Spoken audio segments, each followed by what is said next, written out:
پێویستە لە هەموو حاڵەتێکدا دەستچێش بەکار بێت لە کاتکە ئامادەکردنی گۆشت خاڵی یەکەم.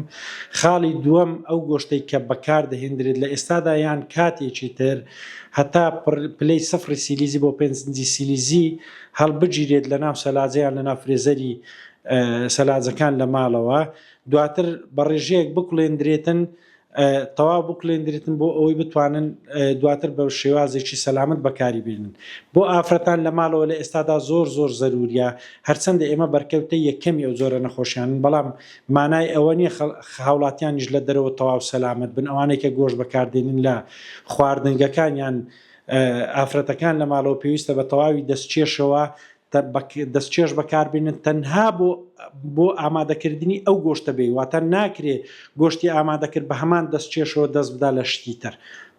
یەکسەر دەستچێشی دیسپۆزەبل هەیە بۆ یەک جار بەکارهێنان، بۆی نییە دوای ئەوە قاپ و وەسایلەکانی دیکەش پێ بشۆیان مریشتی پێ ئامادە بکەوەتە بەکارهێنانی گۆشت. ئەوە خاڵی یەکەم و هەر مهم ئەوەیە، بەکارهێنانی دەستچێش دواتر فڕێدانی دەستچێشەکە دەستچێشی تر بۆ مەسائلی دیکە بەکاربێنێت.